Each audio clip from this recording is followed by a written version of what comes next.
change. You know, are you reflecting on how this experience is you know, affecting you?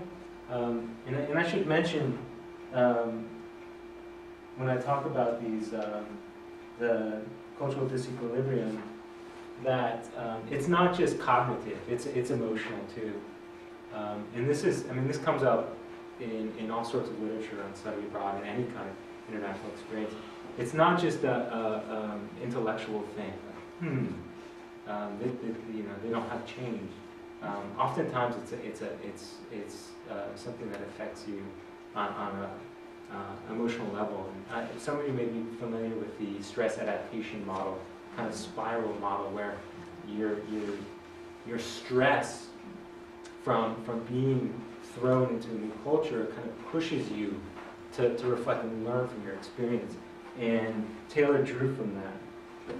So when we get to these cognitive orientations, are you reflecting on what is causing you the stress?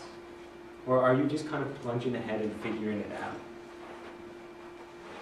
And then, this is really why I wanted to introduce this model. Taylor introduces these behavioral learning strategies. So you've had this disorienting experience. How do you right the ship? How do you, what kind of strategies do you employ to kind of regain that equilibrium that you've lost? And so he calls them behavioral learning strategies because you have to figure out what's amiss in order to kind of bring a sense of equilibrium back to the world. And he identified 3 strategies. Those employed by, I have a much better graphic for this, by the observer. And these are really anything that doesn't require this, you know, anything from afar. You know, where you're not involved, engaged with the culture. You're watching it essentially, or reading about it. Those employed by the participant. So this is kind of getting involved. He says something, I'll never find the quote, but he says something like, as a participant, you take on the skin of the local culture. You eat the food, you go to the market, you really kind of immerse, and through that kind of experience, you start to kind of figure things out. And then his 3rd strategy that he mentions is that employed as a friend. And I mentioned this earlier, and I cited this in the lit review. This is his definition of friend in the literature is very similar to the definition we talked about of cultural informant at the beginning of the presentation. Essentially, that's what he's talking about, the cultural informant.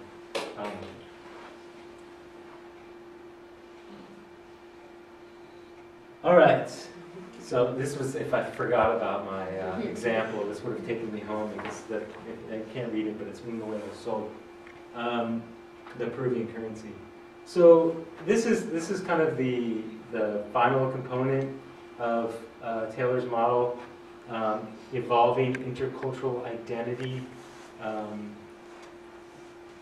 Here you've regained equilibrium, and in the process there's been a change in values, an increase in self-confidence, a change in perspective or worldview. So I came to a new understanding about why people never had change. And I adapted by always having pocketfuls of change. Lauren's smiling, she's just coming through. So I just wanted to revisit this quickly, the model as a whole, because you see that it loops back up, and I mentioned that before. Because you bring those experiences to your next, that's part of your baggage in every subsequent experience that you have, which is really important. And I also wanted to just kind of think about, revisit the research questions in this context a little bit. So I don't know if everyone over here can see this, but to what extent do students participating in international programs consult with cultural informants? We're really asking this question, like, to what extent are they, taking this reflective orientation in consulting with friends, talking to friends? What factors influence whether a student chooses to consult an informant over other strategies? Okay, so what makes a student, or anyone for that matter, an individual who's immersed in another culture, pick that third thing as a friend instead of participating or instead of observing? What's driving that? Oops, didn't mean to do that. Yeah, I meant to do this. What characteristics do more frequently consulted informants possess? Okay, so again, what are the pull factors of the friend down there? What's enticing about the friend that makes that a desirable strategy? And then what obstacles prevent students from more readily consulting informants? So like what is pushing them away? What's kind of blocking individuals from more readily consulting friends? Okay, so you saw the thing, the little menu disappear, which means we're moving on to research methodology. And I don't want to speak too much here again. That's a little picture of Princeton. But what I wanted to mention is that I used two research methods here. I employed a survey and conducted some interviews. And that was really intentional. I wanted to collect some quantitative data to get a sense of what the kind of macro trends were and kind of what strategies students were employing or what strategies they preferred, to what extent they're consulting with informants. So I wanted to get kind of a big picture view using those surveys. I also wanted to kind of gather some personal and programmatic information to see if there's any correlation between those things and what strategies people tend to employ. And then the interviews actually probably benefit from some of my slides here. So yeah, the data measuring the extent to which students use various strategies, capturing personal and programmatic data to test for correlations. And then the qualitative data interviews is really about better understanding why. Why did students prefer some strategies over others? What were those obstacles that they were finding? What were those characteristics that their favorite informants had that were really desirable?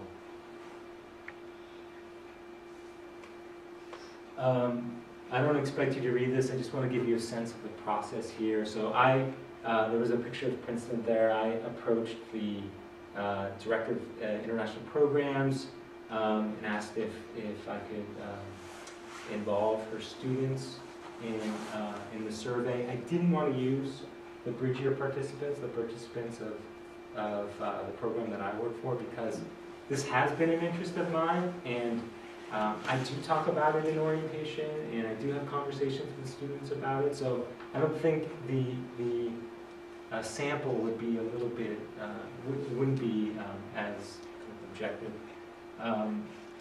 So I sent this email out to 535 students. 85 completed it, although a few more than that started it.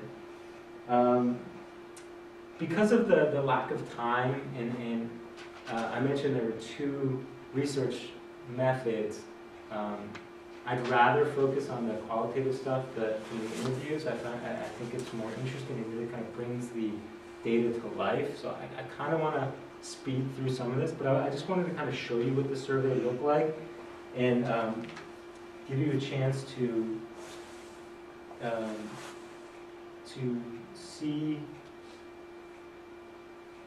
see all the questions, because I'm not going to go through it question by question. But as you can see, I asked age, gender, class, location of the most recent international program, duration of the most recent international program, type of accommodations during the most recent international program, language proficiency. Again, these were all kind of personal data that I wanted to see if it correlated with some of my larger questions. Prior international experience, extensive orientation that explicitly mentioned culture, interest in learning about local culture, interest in making friends with host nationals, and then this kind of gets more into the meatier part of the survey. When I felt uneasy as a result of questions or issues that arose related to my cultural adjustment, for example, figuring out how to use public transportation for the first time, or figuring out how to greet someone in a manner that was culturally appropriate, I never, rarely, sometimes, often, very often, and then I list out some strategies. And you'll see I use more than Taylor. Taylor's model was observation, participation, and engaging with friends. And I kind of broke it out a little more, because I guess my questions were a little bit more detailed. But I asked the extent to which they read about local culture, reflected on their experiences, closely observed local culture, got involved and experimented actively. The other thing you'll notice here is that I don't use the same terminology in the survey and in the interviews for that matter. I tried to use language that was a little bit more simplified, less technical, so that students to kind of increase the probability that they understood what I was trying to convey. And that was the reason for the example in the question as well. I tried to provide some examples in the questions to kind of, these were all students who had recently returned from international experiences, and I was trying to kind of jar, like, oh yeah, I wanted them to get it. So talk to another program participant who wasn't from the host country, or fellow American, or someone from my program, from home. Talk to someone who had a more intimate understanding. I wish I could have just said talk to a cultural informant, but I didn't think that they would understand that. So there's that kind of long-winded strategy there. Talk to a friend or family member at home, and then opting not to take any deliberate action. The next questions are kind of marginally different, so I don't want to spend time on them. But this last question asked students to rate the strategies in terms of their effectiveness for helping them resolve questions or issues that arose related to their cultural adjustment during their most recent international program. So I asked them to kind of rate that. The last part of this was just to ask them if they were willing to be interviewed, and if so, they hit yes, and then they provided an email address, and it kind of takes me to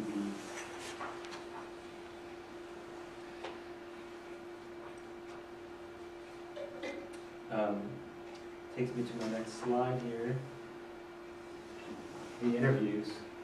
So a small subset said that yes, they'd be happy to be interviewed.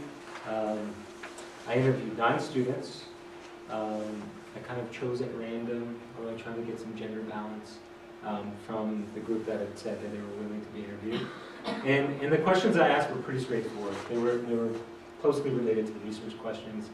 And again, I tried to simplify the language, use lots of examples. The benefit of the interview is that I was able to check understanding and make sure that students got it when I was explaining the concept, which was really helpful. So that, I'm sorry, but that's all the research methodology you get, and I'm going full steam ahead into the presentation of the data. I might have missed this part. You sent requests to class within the university. I guess my question is, all the students whom you interviewed, are they all from the same? From the same sample, yes. Okay. Yep, good question. So the presentation of the data, again, I really want to focus on the qualitative stuff, so I'm going to breeze through some of the interesting things that I was able to find out from the survey. This is really just to give you a sense of what came back, what it looked like.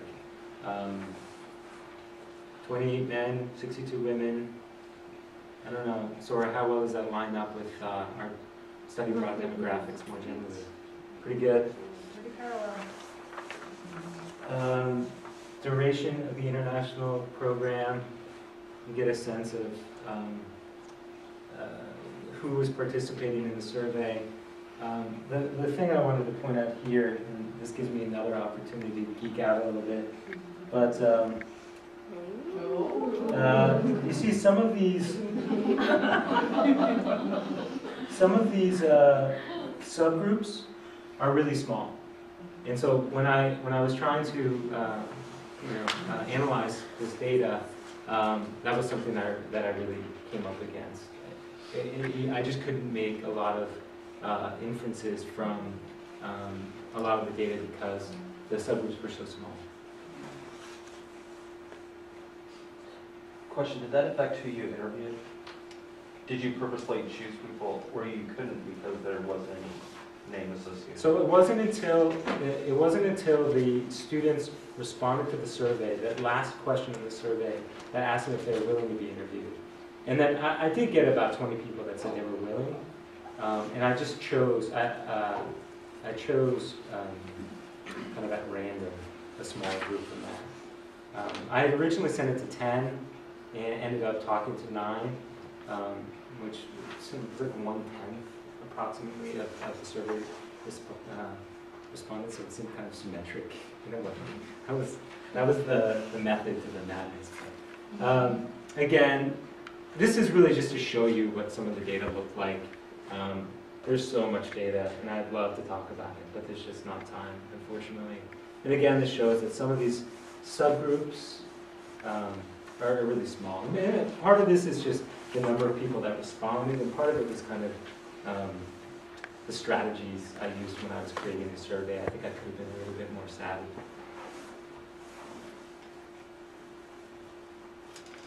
Oops, I wanted to show you that.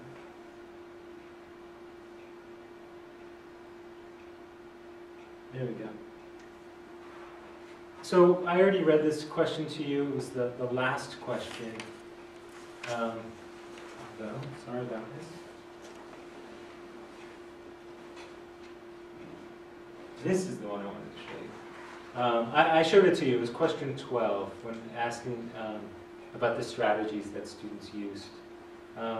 So there's some interesting things here. I mean, the one kind of most closely related to my research questions here is the amount of people that talk to the cultural informant.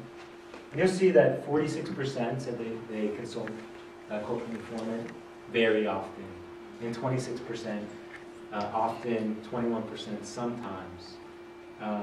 So quite a bit people use this strategy. Not all the time, but they use this strategy. But it's interesting, it's more or less on par with talk to another program participant who wasn't from the country. So it's very similar to their peers from their home institutions. And very similar to some of these other things, like closely observing local culture.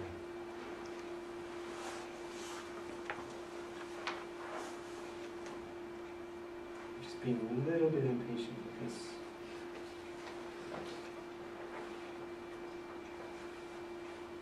Sorry.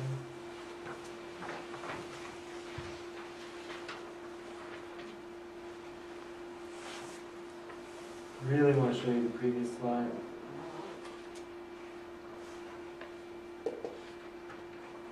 Okay. So this asks students to rate the effectiveness of the strategy. So instead of what they often use, the frequency of what they use, their perceptions about how effective these strategies are. And what I found particularly interesting here is that while talking to a cultural informant is rated pretty high, so that corresponds to the fact that they use the strategy a fair amount. This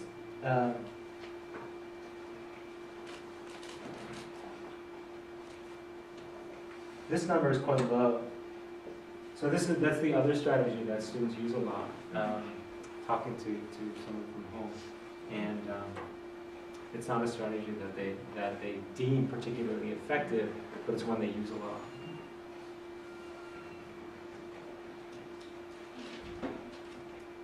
lot. And this is what's in your. This is what's on the back of that sheet, and this is really just to show you part of the process. I don't expect anybody to be able to see this, or even the handout for that matter. It's a little sharper in the handout. And sorry there's not enough for everybody, but please share with your neighbor. But this is just to give you an idea of part of the analysis of the data. Basically, it was cross-referencing all of these subcategories with these questions, and then looking at anywhere where the subgroups deviated substantially from the average. So the little example that's popped out here, which no one can see, is just that's men and women, and the strategy is reflection. And if you look at the numbers, men tend to choose that strategy at least sometimes, less frequently, significantly less frequently than average. And women tend to select that strategy at least sometimes, significantly more than the average. So there were little things like this that I was able to pull from the data. But again, because of the subgroups and the kind of size of some of the subgroups, it was really hard to do that and to pull a lot of major trends away. So that's all I'm going to cover in terms of the quantitative data, the surveys. Again, if anyone has questions about it or is interested in seeing it, I'm happy to share it. But I wanted to spend a little bit of time talking about what I learned in the interviews. And so I originally was going to ask people to role play a little bit, but I think what I'll do is just ask people to read.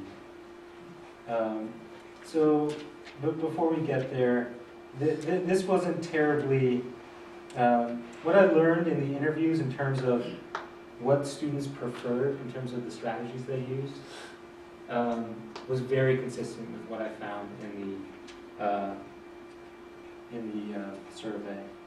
And I'll kind of come back to it in the findings. So all of these, the interviews made clear that students are using all of these strategies. To what extent, it's kind of a little bit less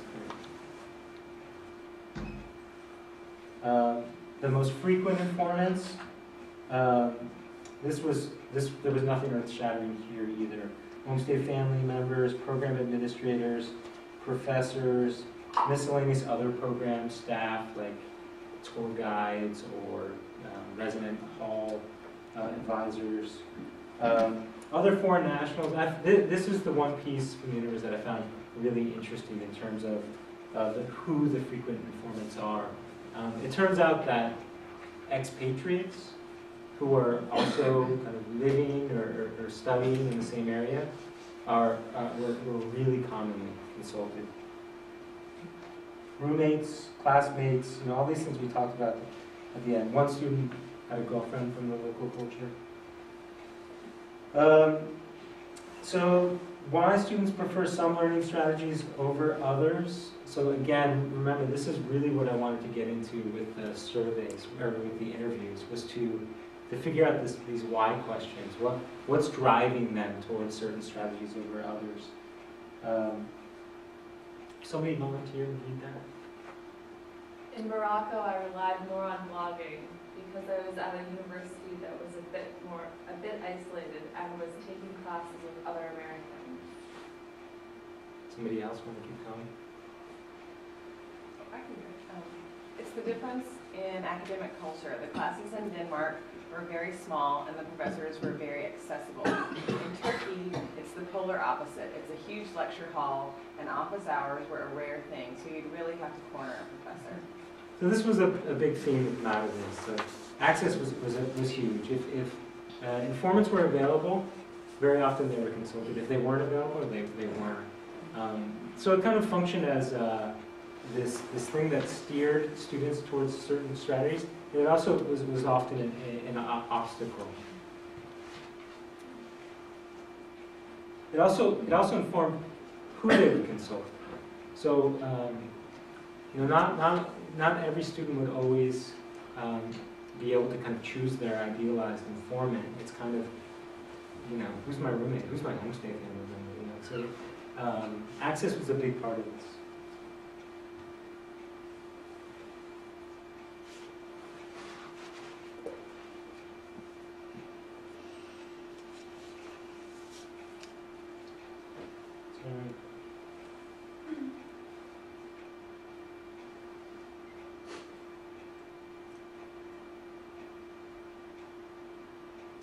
All right, so there was access. There we go. Immediate circumstances. Will somebody read that for me? It really depended on where I was. In Istanbul, it's almost European, but in traveling in Eastern Turkey, it's a more traditional part of the country. So that kind of relates to access a little bit, but where a student was at the moment of a disorienting experience had a lot to do with the strategy that they would employ. Somebody else?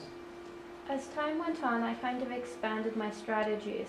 I made friends with local people and felt more comfortable asking them about my questions.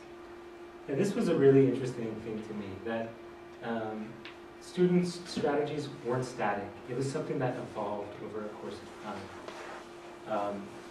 And actually, I'll get to this in the findings, but it was really, strategies didn't expand as much as they, or evolve as much as they expanded. Throughout the program, students would gain more and more strategies for managing their disorienting experiences.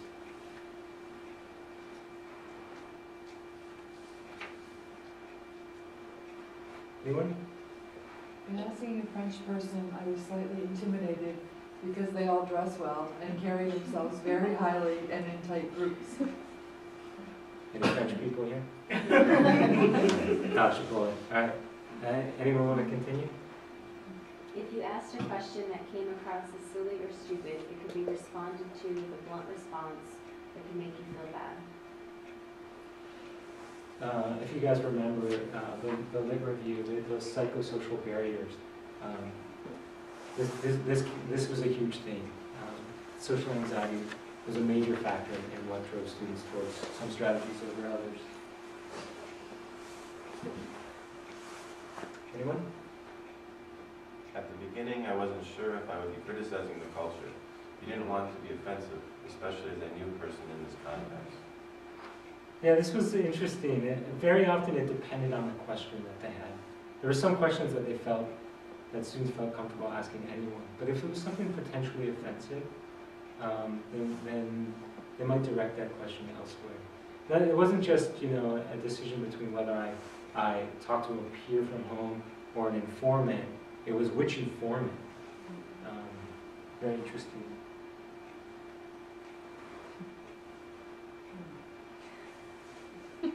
Anyone? There was a social aspect about asking my foreign friends.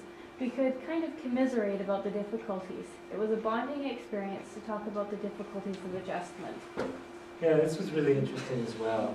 Because sometimes you don't really want the right answer. You just want to kind of vent. They didn't have change again? Yeah, exactly. Anyone?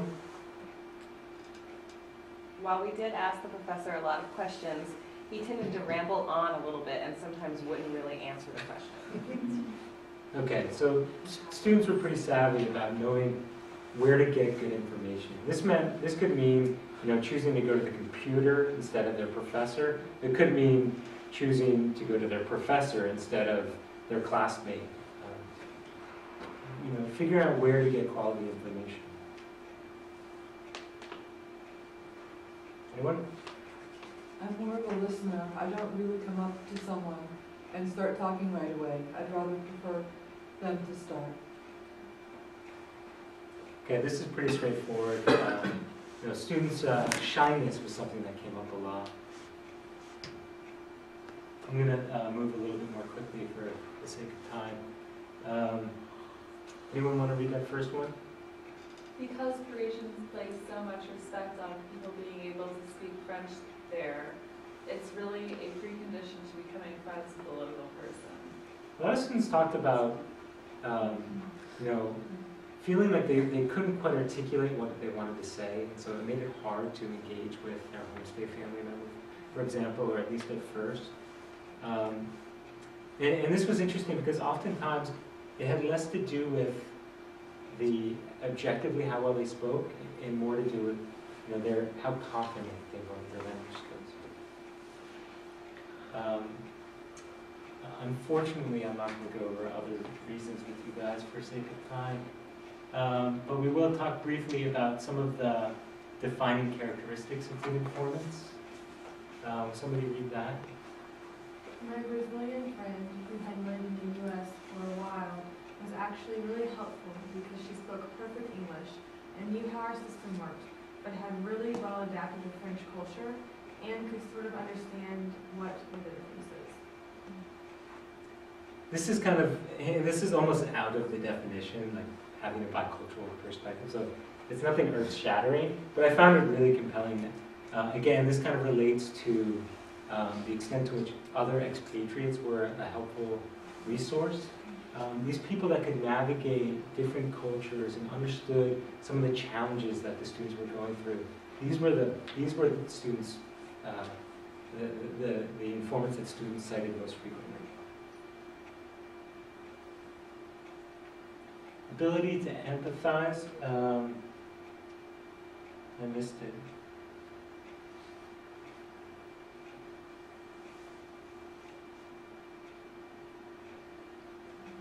They knew about being that other person and about understanding particular things. That perspective really helps. So it kind of relates to that bicultural perspective a little bit. Approachability. This kind of gets into access a little bit, but some students were talked about some people being more approachable than others, and that being a quality that they look for. Intimacy, this was something that came up where if there were sensitive issues that students had questions about, it was important that there was a level of intimacy.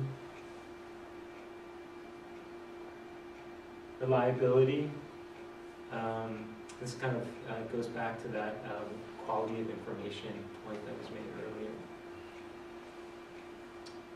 And there were some others kind of related to age and gender and so forth, but again, if you want to read the paper, I'm happy to share it. So that takes us into the findings, and I'm going to move pretty quickly here.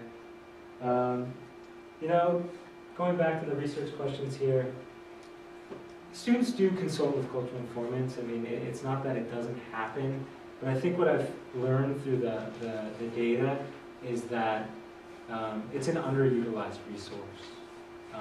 They use it, they just don't use it as well as they could.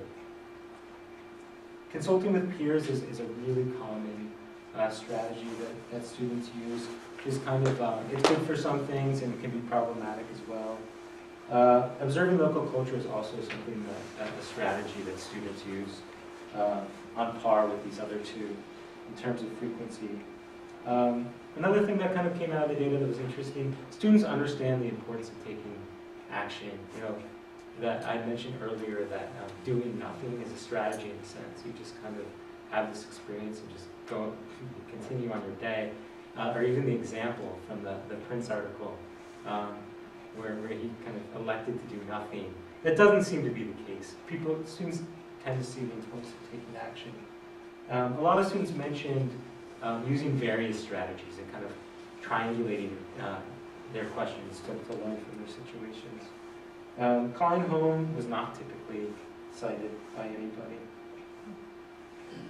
What factors influence whether students would use some strategies over others? Okay, we just kind of talked about these. These are the things that kind of came up in in the going through the interviews. But the pieces that I found particularly interesting was the timeline question. When a disorienting experience occurred along the timeline of the experience really seemed to have an influence of what strategies were used. Towards the beginning, you talk more to your peers, and then towards the middle, you're gaining confidence and so forth, and you start to branch out, talk to your host family, you're developing relationships, making friends, and so there's this expanding set of strategies. And the metaphor I use in the paper is like a toolbox. So throughout your program, you're gaining new tools to learn from your experiences.